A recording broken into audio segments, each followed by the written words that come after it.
computer. There we go. Okay, I think I'm recording. Recording in progress. So now it says my internet connection is unstable. So I'm going to turn off my, hello Tanya Buju.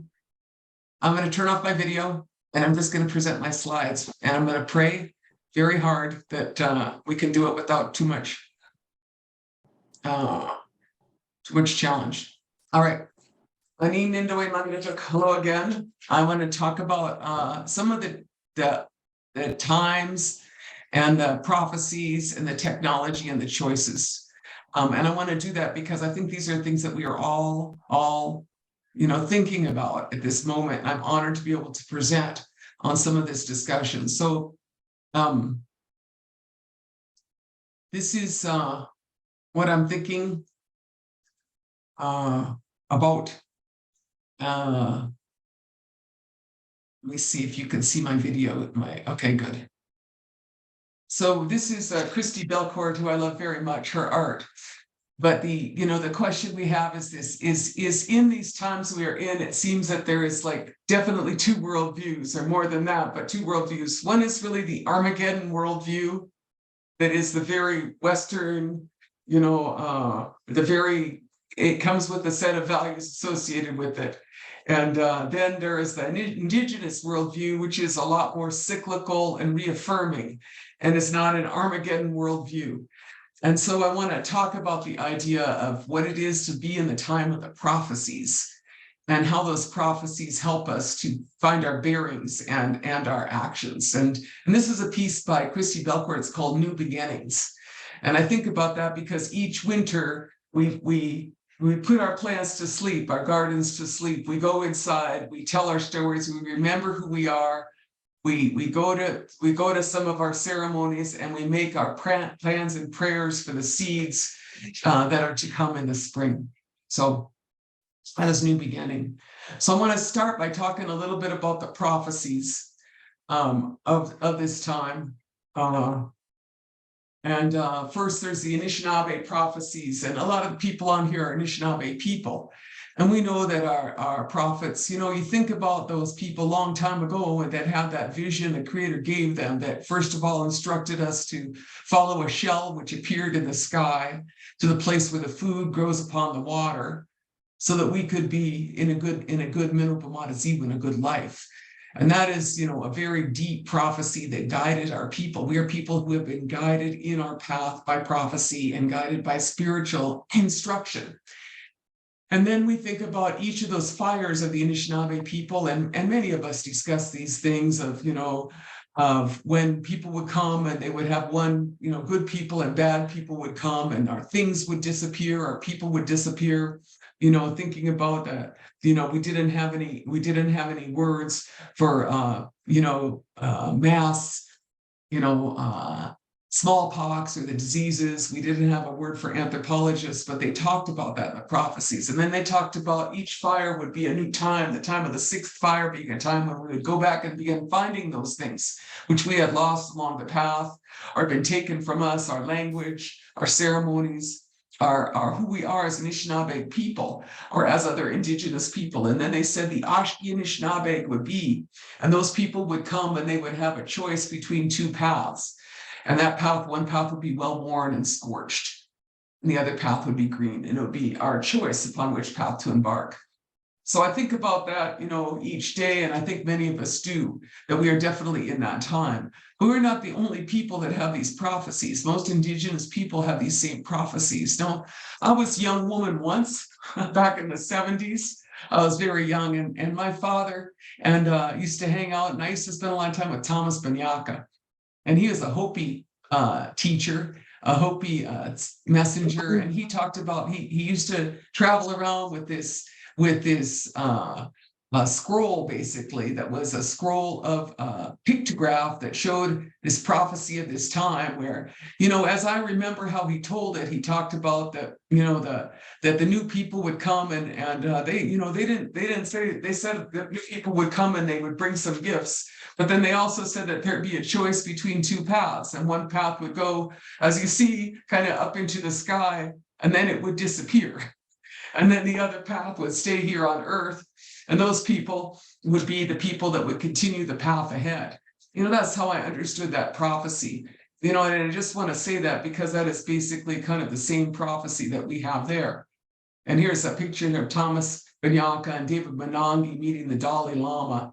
And in my life, I had opportunity to be with, see those guys and I'm very grateful for those moments, And then and they had this other prophecy, which I really have been thinking about a lot, because this was in the 70s, and they were talking about that there would be a cobweb in the sky. They had talked about this cobweb in the sky, and we didn't know what a cobweb in the sky was back in the 70s, and we would think, well, maybe that's a Star Wars or something the military is going to do, but here we are on Zoom, where there is a cobweb in the sky. It's called the World Wide Web. They don't even call it something else, and in that, this is kind of a piece of it, but the fact is that the World Wide Web and the Zoom, like all technologies, there are good and bad, and it depends. To me, a lot of it is a level of moderation and choice, conscious choice. But we as Anishinaabe people and other Indigenous peoples, we've not been afforded choice, but also at this point, we don't take agency often to make the choice. Is this an appropriate technology for our community? Is this the right thing? What is the right technologies for our community? Every time someone comes, whether it is we're going to mine for green metals, over there at Sandy Lake, or, we have this new, web thing where you can like lift yourself up, who makes those decisions on what is the appropriate technology for a community?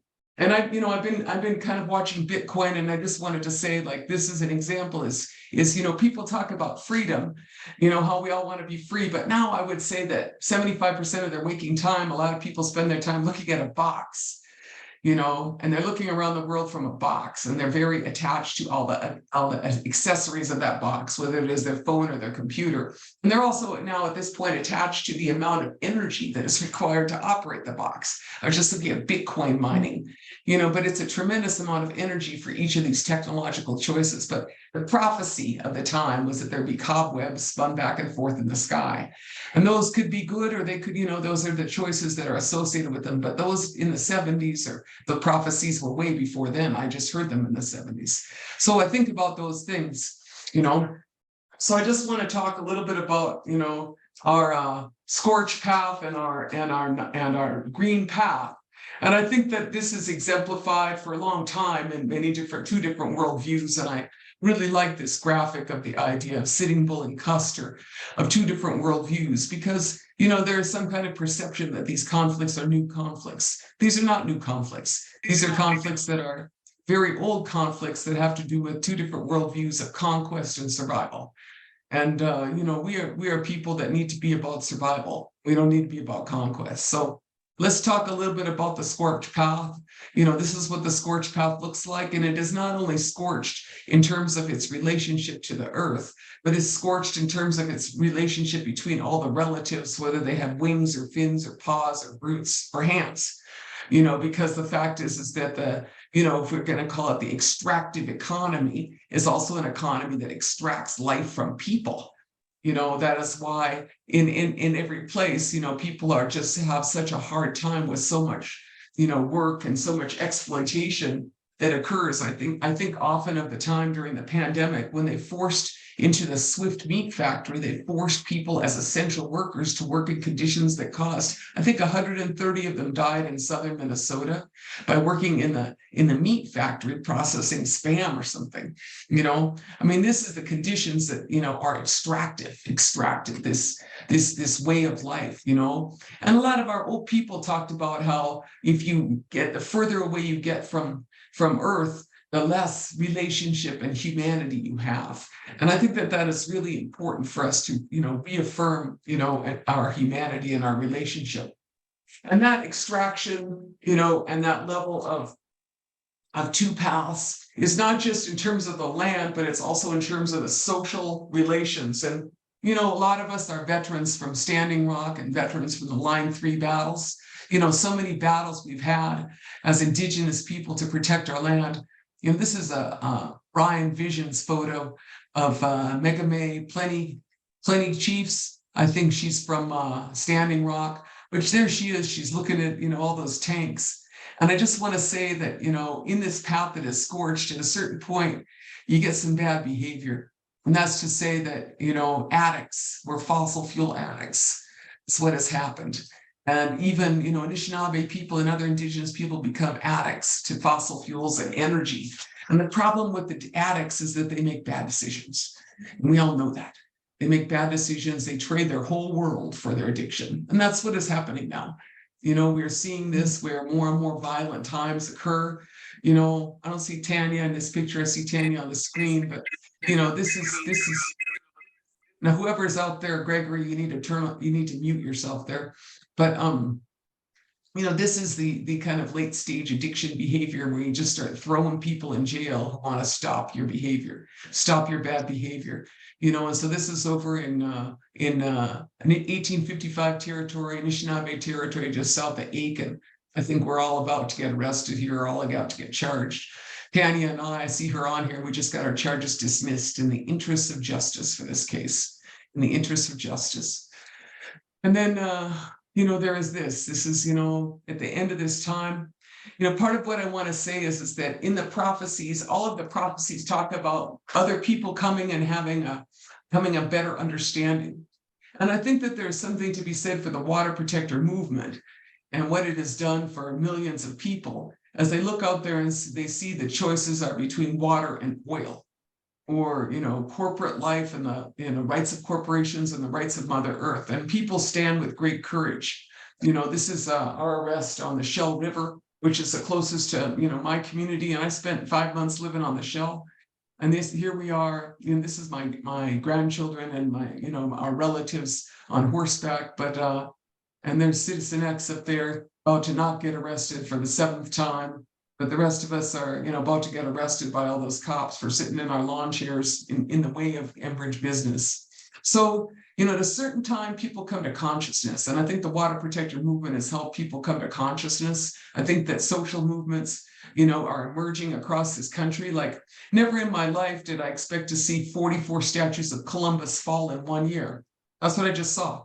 44 statues of Columbus fell, conquistador statues fell, all kind of Confederates fell. That is a sign of social movements that, there's all kind of predictions and science and this and that, but, the power of people, the power of love, the power of transition, the power of conviction are transformational to our society. And, we see that in different ways. And this lecture is largely about some of that transformation that is and how it is. But it is a collective consciousness that is emerging and, has grown, it has existed, but the fires of that consciousness have been fed by all of the crazy, behavior of dysfunctional political society, driven by the interests of addicts and egotists, And so now we see that people more and more are rising, And so, to me, as I look around, I think that a lot of people are trying to find their way. Where do we go? Where's our instructions? Everything that we were told we believed in, that turns out that that's actually not true. And I feel that that's really this moment where Indigenous peoples need to be strong with our convictions and strong with our choices. So I feel like, each of these prophecies talked about this time. And so I'm going to keep talking about some of those times in this moment. So this is, I refer to this as the Sitting Bull plan. I do that because I think that in the path towards what the Anishinaabe would refer to as the 8th fire, the fire of harmony and peace, where we make the choice. We make the choice to move from the scorched path to the green path, the correct path. We make that choice and more people join us. There's, in North America, they call it the Green Deal or the Leaf Manifest, different phrases are used, but the idea is what is the path? What is the path? Because there's a philosophy, there's the teachings, and there's the practice. And then there is the question of how you take an individual practice of being, maybe you are sustainable in your house, you have a little bit less energy used, you eat all local, your own traditional foods, but how do we make that so that it is scaled, so that more and more people can make a difference to this in this Mother Earth and in these times that we are in? And that is why you need plans. And you need plans and strategies. And so some of this next part of this lecture is about examples of how transition is underway and who is doing those pieces and following the teachings of the prophecies. But I call this the Sitting Bull plan, just because Sitting Bull was a great political leader. And in his political leadership, he talked about many things as spiritual leadership, but he said, let us all put our minds together to see what kind of future we can make for our children. And that in itself is profound thinking. This is my friend Kim Smith and I in an art installation in Vermont a few years ago, and I just like that picture. Okay, so let us talk about the transition. Now, a lot of people, I think that one of the follies of the present society is the idea that there will be always some technology will save us. Now, that's really technological Western man thinking. There's no technology going to save us. There's no like social change fairy. There's no technological fix that is going to save us. It is really the basics of how do you restore soil? How do you restore life? How do you reaffirm covenant and relations between people and relatives that maybe have wings or maybe have paws or maybe have hooves? I just like this picture, this buffalo playing peekaboo. But the point is that the vision of restoring prairies, the vision of restoring relationship to land. I had the privilege of being out in Shoshone and Arapaho territory by Wind River over the last couple of years, and I see that they have a buffalo restoration project there.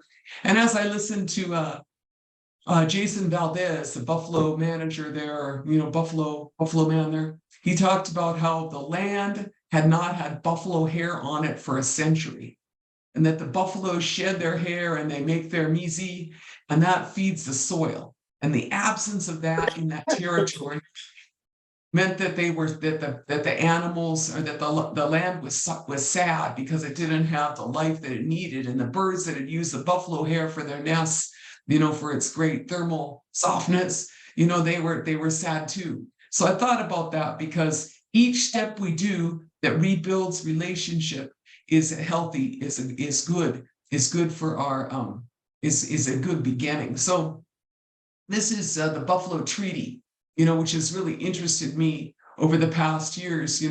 We just opened a museum of treaties in Park Rapids, Minnesota, that I invite you all to come to. But the treaties that we featured the Buffalo Treaty, because generally we talk about treaties with white people, or treaties with Canada, or treaties with the Crown, or treaties with the US. And those are generally bad treaties. Those are generally treaties that steal land and lie, is from what I could figure. There are treaties that have been made by our people, including the One Dish, One Spoon Treaty long ago with the Haudenosaunee, where we said, we all take care of one land, that's our dish. We have to take care of our land, that's our dish. And we all eat with one spoon because we are relatives. And so we must take care of each other. We've had treaties over the years with our Anishinaabe people, our Dakota relatives, but now there are big treaties that are being signed for the Salish Sea. And this year, the Buffalo Treaty, I think there are 47 Native nations from the Medicine Line and South that are joining this. They still not have, I think Red Lake is on, and many more are on. They are all restoring buffalo. And I think about that. This is one of their really cool teepees they have. I want to be in a teepee like that sometime. Where they're signing the Buffalo Treaty. And so to me, I just want to say that this is how Indigenous people begin to reaffirm our prophecies, the return of the buffalo, the white buffalo calf woman, but also the return of the buffalo in tangible terms, and how it restores soil. What we know is, this is a really interesting map of the Yellowstone territory and where the buffalo roam. And to me, this is, really the questions of learning from the animals. Instead of trying to get the animals to do what we want them to do, where do the butt animals need to be? And how does that, change and help ecosystems flourish, as the buffalo are a keystone species in that, And then in the times ahead, what we know is that we don't know.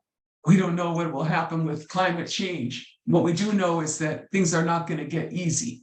And so you want to be prepared for the blizzards that will be ahead. You want to be prepared for the power outages, which will happen all the time. We want to be prepared for the scorching heat. And the animal you want, if you're living in the northern plains, to be with is not a cow, it's a buffalo.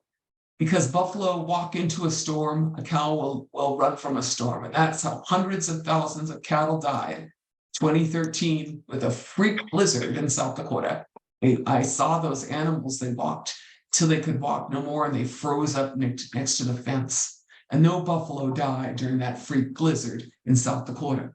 And so I think about this because I think about these moments in time when, the most basic teachings are present. And it is for us to pick up those pieces. And, I just was privileged to be in a Muskogee village in Alabama, and they had a small buffalo herd because buffalo lived everywhere. And buffalo are indeed, an animal that it will teach us. The second part of really our teachings is really, my father used to talk about one day there'd be no food in the store. That's what he said to me. And that we had, and when I was a young woman at college, he came to see me, and I always tell this story that he came to see me and he said, "You're a smart young woman, Winona, but I don't want to hear your philosophy if you can't grow corn." So there I am. I've been growing corn for 30 years. I'm a pretty good corn grower. I never had a crop failure. Did you know that? Like I had corn in the worst drought, worst drought ever. A few years ago, when we were camping on the river and they were stealing our water for Enbridge, worst drought in 60 years, and my corn crop still came in. It was short, it was small, but it was steady. And all the GMO crops, they did not make it. And so I want to say that our seeds, our traditional seeds, are free and post-petroleum. They're the seeds and the intelligence that is in the creator put in there, and the intelligence of a plant that is alive, not a GMO, which is not a plant, it's a robot. And so because of that, it's super important that we as Indigenous people do our seed, not only our preservation, but that we restore our community seed banks and our community agro biodiversity. So I just like this picture. This is potatoes from Peru, the Peruvian Potato Museum. And, if you could grow that many cool potatoes, why wouldn't you? Why would you just grow the Yukon Golds or some, red, potatoes or white potatoes? Because all those potatoes are not potatoes that are resilient. These are resilient potatoes, and they're even studying them. Well, I don't know if that justifies it. Now, white guys study makes it important. But my point is that the climate scientists are all reviewing this, how the indigenous seeds. And so it is important that we keep our biodiversity and our relationship, with them. And then here is us in our work in our community with some of our corn. This is corn that was grown during that drought. That's the corn that grew during the drought of 2021 when we were camping on the river. That's the corn that still grew. And that grew in the deepest drought in our history. And that's Terry Sue Basswood with the corn, at our office that we taught her how to braid. And this is how some of our corn was put in. We do a lot of horse farming because we're interested, one, in restoring the relationship with the horse nation. Not the horsepower nation of the vehicle, but the horsepower nation that is a horse, because that is a spiritual relationship, but also a horse is a lot stronger than us. And this is our, my horses are on the outside, my halflingers, and my inside is some Amish horses. I didn't get a picture of the Amish guy with my team, but this is the Amish guy with my horses. And our work in horse farming. And why do we do that? One, it restores relationship. Two, it ups your ability to farm in your territory because horses are stronger than people. And third, it turns out that a farm that's under 78 acres, the most circular economy and the most efficient economy is really horsepower. So I'm just saying that this is something for our people in the, in the past and in the future. You can move post-petroleum and you can have horses. And, this is from my father's story, there'd be no food in the store. This is from the pandemic. And this is obviously carrots that were dumped. But my point in this is that if you want to if you want to rely on the stores for your food, this is what you're going to get. Because the pandemic that we just saw wreak havoc on our society is also the pandemic of the future. And it's also the fact that a globalized food system is incapable of being stable. The globalized food system is incapable of being stable because there are way too many variables in it. And what you want is you want to have a local food system with equitable trade systems between them, because I like coffee. I can't grow it, but I could get it from someplace else. But that is like our teachings that we have always had, is that, we all need to provide for our families and our own wealth. And, I've heard Sugar Bear Smith, many other people say we cannot call ourselves sovereign if we cannot feed ourselves. But this is, some of the waste of the pandemic. And, to me, I think about these times that we are in, the times of prophecies, but also that the fact is that the pandemic should wake us up, should sober us up from our fossil fuel addiction, from our addiction to this society of industrial consumer society. I like what Arundhati Roy said, the Indian from India philosopher and writer, great writer. She talks about pandemics, and she said she talks about pandemics as a portal. She says in the history of the world, pandemics have always forced societies to change. This one is no different. It's a window between, or it's a door, a portal between one world and the next. And the question is, what do you want to bring through the door, or through the portal? Do you want to bring your avarice, your dirty rivers, your data banks, your hatred? Or do you want to walk through clean and make something more beautiful? And so that is what I say is a convergence, because that is true. And when we came through the pandemic, during the time of the pandemic, many of us stayed home and reaffirmed our relationships. We grew out our farming to a much higher level, our gardening to a much higher level, a 30-40% increase in home farming and home gardening. And I am saying that that is the lesson that came from that time. And that is a lesson that we must keep dear to us, because I am sure, as I'm sure many of you are, that in this time of prophecies of major shift and transformation, that pandemic is not the first that we will have, the first societal upheaval. But we, as Indigenous people, have both our knowledge, our teachings, and our lands, and our relatives to work with, and to provide, for our people. And that is a good lesson, because, the globalized economy is about empire, and empire is about taking up a lot of space and using a lot of fossil fuels and oppressing a lot of people to move things around. I mean, they say that the average American, we might have the equivalent of like 100 slaves working for us, because we don't make our food, we don't make our clothes, we don't make our housing, we don't make our energy, we don't even fix stuff. We have somebody else do all that for us for a price. And to me, the question is that set of presumptions that will be available is really an iffy set of presumptions. So grow your own food. And then the food you have, like here is our wild rice economy up on Whiter. I don't know, this is a couple of years ago, but over the last years, like even in the times of the drought, the rice still came in somewhere. It still came in somewhere. And some places where they had flooded the rice out, maybe for 50 or 18 years or 50 years. One place, Omimi Lake, another place, Onemia Lake, Ogeechee Lake, I think it was, down there by Mille Lacs, for 50 years in one of them and 17 in another, the rice had been flooded out because the non-native lakeshore owners wanted to have access for their big boats. So they raised the water level in the lake. Minnesota Department of Natural Resources raised the water level in the lake, and that flooded the rice. And so on Ogeechee Lake for 50 years, and Omimi Lake for 17 years, no rice. And then the drought came, and what came back but the rice? Rice came back. So I say that because seeds are resilient.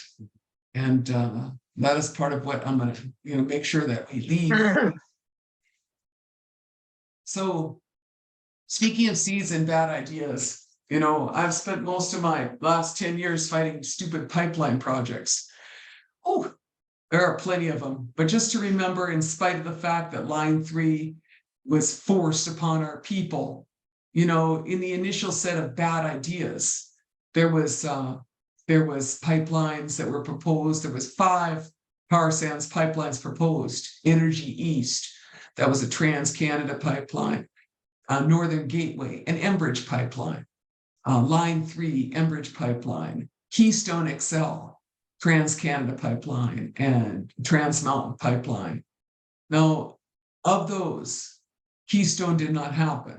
Energy East did not happen. KXL did not happen. Energy East did not happen. And the Northern Gateway. 3 pipelines defeated, as was the Constitution pipeline, and many pipelines have been defeated. Jordan Cove pipeline defeated, going to the West Coast. So I say that because if you make resistance, you have a shot. No resistance, you have no shot.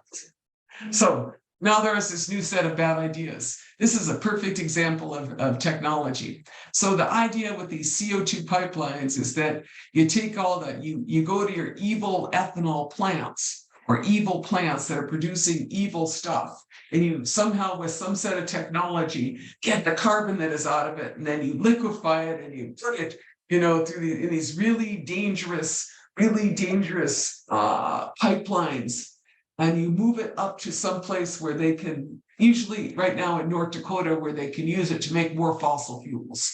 And they're calling it carbon sequestration. And of course, the federal government is financing it at a great level. And the thing is that I'm not opposed to pipelines, but let me be clear, I would like water pipes. I would like sewer pipes. I would like pipes for Jackson, Mississippi, and for Flint, Michigan, and for all our native communities that don't have adequate infrastructure for water and sewer. Don't want CO2 pipelines, nor fossil fuel pipelines. Well, this is where they are. They are going everywhere in their late stage of financing. And there are many people who are fighting them, including a lot of farmers. But all of these are super dangerous. CO2 could rip through and just have giant explosions, pipelines that are just terrifying ideas. And this is like the latest stage, kind of like late stage Wendigo capitalism, where let's find another bad idea, spend a lot of money on it so we can continue our bad behavior. Now, there are indeed solutions to this carbon problem. And the easiest solution would be hemp. This is the best crops for carbon sequestration. Hemp has the ability, to sequester carbon at the highest rate of any field crop. And so that is kind of this moment we are in. You want the scorch path of the carbon sequestration pipeline, or you just want to grow hemp? I'm on the grow hemp plan, because that's the future. So this is my family and my team. This is 8th Fire and Anishinaabe Agriculture, Winona's hemp, with our hemp plants that we grew on the White Earth Reservation. This is 2015. Our team has had hemp permits since 2015, federal and state, for fiber hemp growers. I can't say enough about how great this plant is. And so because it grows so fast, like that bamboo, and I want to just say this is a volunteer crop. We plant this one. The tribe left it. White Earth tribe left this crop. And so we harvested it. And then we learned from it. And each year we've been planting these. We don't know, the seeds. We're just beginning to renationalize or rematriate. But the seeds had to come from China and from France and from Spain and Canada to some extent, where hemp has been legal or has been legalized.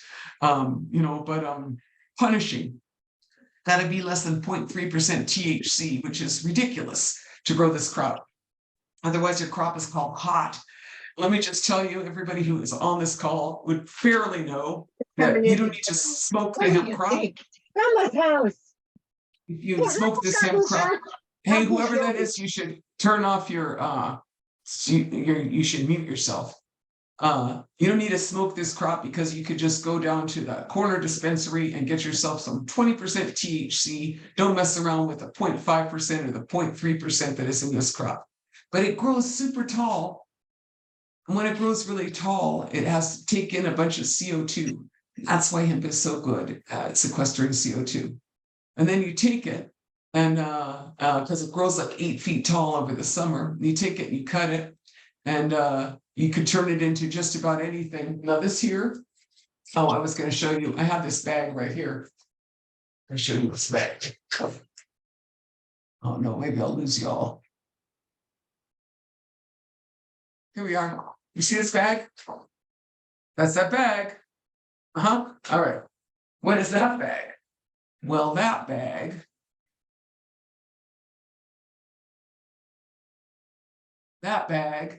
is that bag there, and that is hemp. We took our hemp and we had to send it to North Carolina to be decorticated, to West Virginia or Virginia to be degummed, to Mexico to be spun, to Washington State to be woven, and to California to be cut and sewn into this really cool bag by Patagonia. So if you buy one of these bags for $250 from Patagonia, know that that hemp was produced on the White Earth Reservation in northern Minnesota. They could have given us a little more credit, if I must say so myself. But that is the work that we are doing over there in Anishinaabe Agriculture, Winona's Hemp on White Earth. And the reason I'm showing you this is, one, because we had to go learn how to do this. We're trying to understand how to do this, because just think about this. The word canvas comes from cannabis. What a great idea. The word canvas comes from cannabis. So what if we could make canvas? That is what we are trying to do. And I believe that over the next 2 years, we at the White Earth Reservation are going to be able to produce canvas from our hemp, and we won't have to ship it to North Carolina, Virginia, and Mexico, and other places. That's our goal. But to do that, you can't do it by yourself. You have to be able to do it. And so this is our hempcrete edition. And there we go, our Citizen X there, also known as Tracy. And she is Tracy Strong, as you see from the Strong Family Reunion. She's in my hemp addition to my farmhouse. Now, what is that? See, that the textile part of it, the fiber part of hemp is the outside, and that is what you make the textiles out of it. But the inside is herd. And this is a hempcrete panel house addition. And it's a 10 by 20 edition. I just put on my little farmhouse. And you can see the hemp herd there, but that was made in panels in North Dakota from hemp that came out of Kansas. Now, our goal is that we can do all that with hemp that comes out of North and South Dakota, Minnesota. No need for it to travel around, but these panels are a foot thick and they're fire retardant because it's hemp and lime. But in addition to being fire retardant, they have a very high R value. And so I'm talking about this because in our tribal communities, we could sit here and try to solve problems by bringing in more stick frame houses, but that means you got to cut more trees. So what if instead of cutting more trees, we decided that we would start building hemp houses for our tribal communities, and you could grow your hemp, sequester your carbon, and grow your houses right there in your own community. This is the goal that we have at Anishinaabe Agriculture, and a lot of other tribal communities are looking at this same thing. I heard some ladies from Wiki were going to do this up at Wikwemicong, and it should be done everywhere as an answer, because then we can leave our forests alone, and we can produce it. So this is a little bit of the math on it, just to say, you don't need to grow trees, you don't need to have concrete, you don't need to have cotton. All of these things could be addressed by hemp. We refer to hemp as the new green revolution.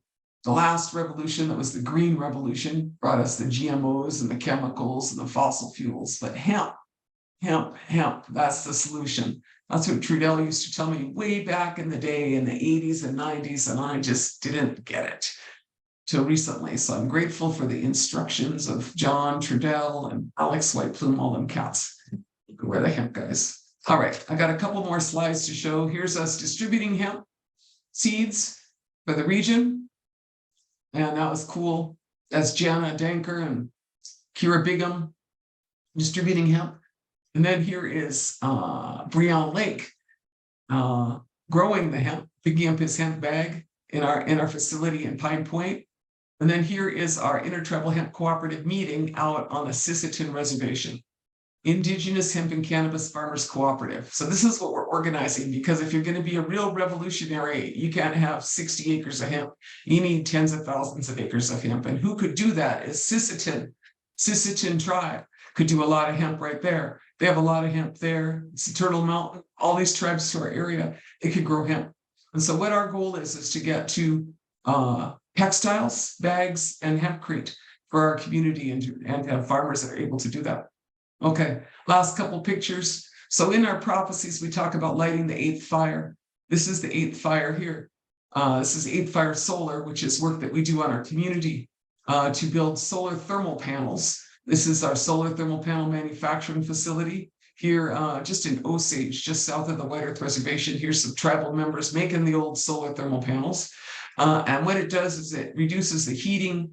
You put it on the south-facing wall there of your house. And when you put it on the south-facing wall, that'll, the hot air goes, the sun goes into those boxes, and there's a space in there, and it's dark, and it gets hot. And then it gets to 90 degrees, it turns on a thermostat. The thermostat triggers a blower fan, and it blows the hot air into your house. Now, why am I saying this? One, because a lot of people want to go solar. You don't want to go solar if you're trying to get heat. You want to go solar thermal. That's really important. What's the appropriate technology that is the answer for the question we have? What is the appropriate technology of this time? Not all technologies are needed. You don't need to go make electricity to make heat. Just go make heat. But then of course you could be this cool dude here, Solar Bear, Bob Blake, aka Bob Blake. And like you just want to work with that guy, but you want to work with that guy because here's his solar on the roof of the Red Lake, East Red Lake. I mean, I don't know if my tribal headquarters could look that cool. That's like the coolest tribal headquarters I ever saw with his solar panels on there. So this is people that are doing the work for the transition. We all need to be a part of that, and to learn from our Indigenous people. So as I kind of close up my remarks here, I want to say, it's kind of nasty what's going on out there in the world, but don't lose your humanity, your spirit, and your beauty and your love. This is our village of Pine Point. I think we've got about 6 of these houses painted. I'm just telling you that this is a HUD housing project built in the war on poverty. About 30% of the houses are now boarded up. And we started painting them because, it's a nice space and you can have a beautiful little village. And one day I hope that some of these houses are hemp. They let us build hemp to replace those houses, and we could see, how that might work. So that's what I'm kind of hoping for. We'll see we can do that in the next few years, make some hemp houses in our village. And then this is our museum. I just want to say we did a lot of work, and so we want to share our story more widely. But we have this Keewaydin Museum in downtown Park Rapids. We call it the little museum that could, because nobody wanted to fund us or give us any money from the state legislature. They just yelled at us. So we put it together, and now we're telling our story. And one day this is going to be solar powered too. And I'm going to have a hempcrete edition on it, because that's what you need. Stay true. This is me and my grandson, Ande Goonsneeland, out there ricing, because some things are a constant. Some things are a constant. And stay strong. A lot of us never believed that you would see those statues of Columbus come down. A lot of us never believed you'd see those dams come down. And what we are seeing is a convergence of understandings where more people are understanding that to protect the rivers, we need to take the dams down. So hold your faith, hold your prayers, and stay strong for our relatives, And here is, these Yurok people downriver, and they actually declare the rights of the river as a part of their legal standing. And more tribes like our tribe with the rights of wild rice, the rights of the salmon, the rights of the river. The thing is that it's not just the technology, it's a regulatory authority of Indigenous peoples to protect our lands and territories and to move away from the doctrine of discovery, federal Indian law models that are handed to us. What are our Indigenous teachings that inform our public policy? Our policy as Indigenous nations. So this is the Yurok Nation, and this is the Klamath. So last couple of pictures here. Now, this is the Quiros people from Peru, Quiro people of the Andes, and their prophecies are the same, it seems, as everybody else. But I was really struck with reading what they had said. They stayed up there so they could keep away from the craziness of industrial society. They said, when enough seeds are awake, liberated from fear and other negative aspects of the 3rd and 4th level of consciousness, the 5th level seeds can sprout within humanity and form a whole. One more time. When enough seeds are awakened, liberated from fear and other negative aspects of the 3rd and 4th level of consciousness, the 5th level seeds can sprout within humanity and form a whole. So I say that because this is a time when there is a consciousness that is spreading from everywhere, whether it is, the shock of this world, but it is people everywhere. I'm talking to you today from a biodynamic conference in Denver, where people are praying in their own way and bringing life back to the soil, regenerative agriculture. So we are the seeds, remember that we are the seeds. And then, as we think about it, This is a Zapatista proverb, but remember, as Indigenous people, they tried to bury us, but they didn't know that we were seeds. So let us be the seeds. Let us be the seeds. And, that is our prophecies, is that we are the seeds, and we are the ones that are, need to come back. And the thing about a seed is that it's promise.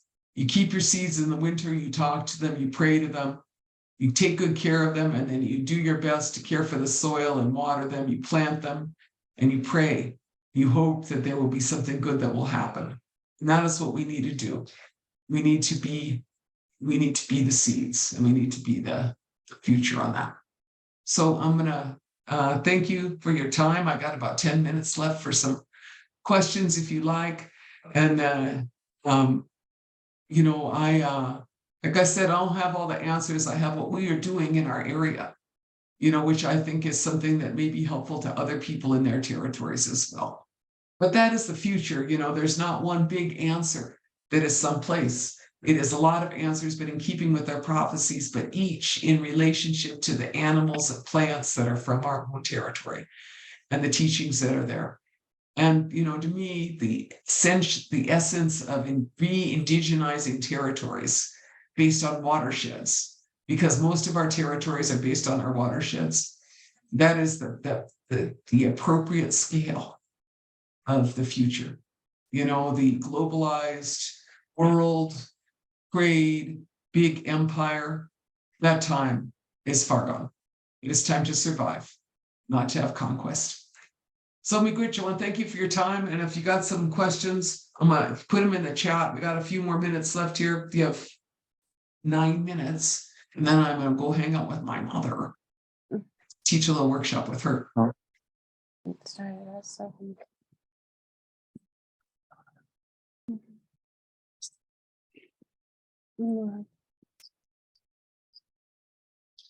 Hey guys, am I supposed to look in the old chat if you're going to say something really cool? Hello, Mr. Ninham. Where's Jill? Jill's on her way back from northern New Mexico. That woman. She'll be in this afternoon. It's good to see you, Winona. It's good nice to hear see you. Nice to see you. Always nice to see the Ninham family. This links to the resources like solar heat. Yeah. I will 8th Fire Solar. You look that up. I'll put some right here in the old Zoom. And those prophecies, if you look around those prophecies, I obviously didn't make that up. You can look up each of those sets of prophecies online, and because of the World Wide Web or the spider web in the sky, you can learn about the prophecies, which would probably be appropriate use of the old internet. Don't do all that gaming stuff, though. That seemed like an entire waste of time. I have a kid, one of my sons, I seen him and he had one of those screens on his head. I was like, that's the most unreal thing I ever saw. But anyway, I'm sure everybody has seen those. All right, what's the other question? So I'm putting in my chat a couple of the email, the places here, and I'll see direct message to everyone. That meeting group chat, is that all of us then? I'll pretend that's us.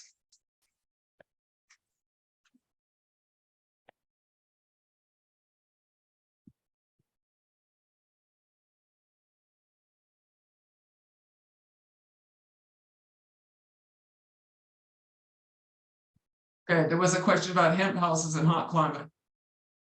I didn't see that question. Okay, so hemp houses, very good insulation. We all know this thing though, like intuitively we know. The big wall, you need the big wall. Like straw bale might be better for hot climate, or I just think you should probably go underground.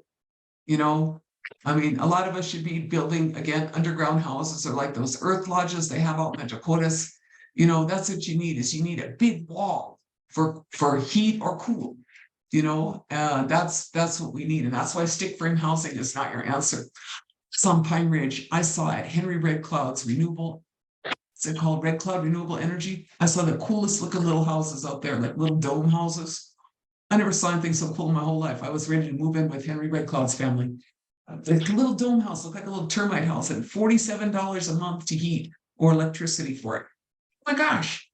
That's what we need is to build housing like that, Is hempcrete too porous for no. Hempcrete is not too porous. Hempcrete is with hemp lime. That's the thing, is that lime is like the binder in it. And in the binding with the lime, it both makes it fireproof and it makes it very resilient. I mean, they have like hempcrete houses and hempcrete bridges in Europe. North America is just full of just dumb decisions, but the fact is that hempcrete is well known and there's just different techniques, you can hand build. A lot of people do that, but this new stuff that we've seen, American Shambra is what we're doing, is they take like a spray gun, spray into a form, makes it much faster. Let it cure, form as a foot, 8x4 or 8x6 wall panels. And that's how my addition was. So I was trying to figure out how to do that. And so, and then our foot thick, and then we put up our addition in 6 hours. That's what's great about it for tribal housing. You could hand build, that takes you a long time, Yeah, straw bale home. I like this Sandy here. She's got this. Sandy, you need a solar thermal panel, maybe on your straw bale home. We did one for a adobe house down in New Mexico, and I really think that Dene people really need hempcrete. And if they would just legalize hemp at Navajo, my gosh, silly Navajo. But they need it. They need hempcrete down there. They need hemp to be legal at Navajo, and then they can make hempcrete housing, which would be a really great. They need 30,000 houses at Navajo. I think Pine Ridge is looking at 10,000. Make it with hempcrete, sequester your carbon, put some solar thermal on it. Could there be an educational program on all of this someday? We're going to try to keep doing well. Dan, this Indigenous pedagogy is really it. We are going to be sponsoring a hemp conference this winter. And so it'll be more focused on fiber hemp. I think CBDs and marijuana, that's all awesome, but a lot of people are working on that. I'm going to stick to the fiber hemp, and because I think that that's really the new green revolution. So we've held 5 hemp conferences. We held some that are semi-remote. We're probably going to do another one this winter. I think I'm going to do it over by Sisseton, because that's where most of my people are that are most likely to be able to farm Sisseton, or we'll either do it Sisseton or Fargo, probably like late February, early March. Some really hard time to want to go to Fargo or Sisseton, but we'll do remote too. And at the Indigenous Farming Conference that's sponsored by Wet Earth Land Recovery Project, we will also be there. We have a day on hemp, which is March 7th week. For some of you who go to that Indigenous Farming Conference, I think that we're doing a whole section with that farming conference. Do all their tall plants help with CO2? Prairie dog? Yeah, I'm sure they do. Biodiversity helps with keep your forests, keep your biodiversity. That's how you're going to keep your good, you're sequestering carbon. But the thing is that hemp, as it grows so fast, but there's other answers like Dune Lankard and them are working on the EAC Preservation Council. They're working on kelp, sea kelp, because kelp also sequesters carbon, right? Each area might have its own special plants, but hemp is something that, because of the scale that will be required to build a hemp and just say a canvas economy, like just all those tarps, if you did that out of canvas, that would be revolutionary, and the hempcrete that is associated with it. So that's what we're working on, the Indigenous Hemp and Cannabis Farmers Cooperative. And we're doing the co-op model because I'm really tired of all the other models. I want all the farmers to be able to benefit from it. We want to build generational wealth, and more than that, we want our farmers to be able to have ownership and some say. Hey, I got 1 more minute. I think they're kicking me off here. Do I have hemp for renewable batteries? It's going to be great. I will make sure that these are available. I will make sure that I am available. I'll put my email in here, my Winona's hemp email. That's the best thing for the hemp stuff.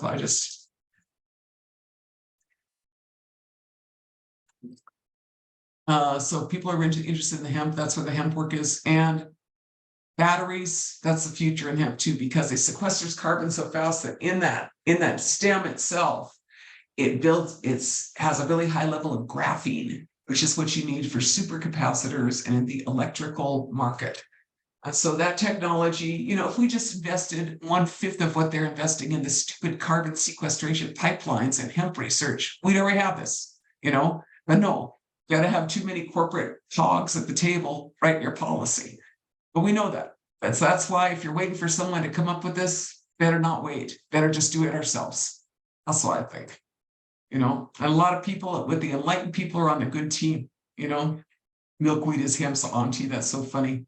Yeah, all of those things. Keep your biodiversity and you keep that, you know. Miigwech. Hello, Michelle. See you in court. See some of you in court. Right. Miigwech to everybody for coming. Hoi. Thank Miigwech, Winona. Yeah. Miigwech. And then do Winona Sem do look at that. Thank you all for coming out. I gotta go do a workshop with my mother. She's 92 and she's faster than me, so I better go over there before she takes the whole workshop over and I don't get a word in edgewise. Miigwech, I'm gonna try to figure out how to save this here, this recording. Thank you, Winona. Miigwech, thank you all for coming out. Thank you. Thank you. you. Thank you very much, Winona. Thank you. Thank you all for coming out. You're all cool.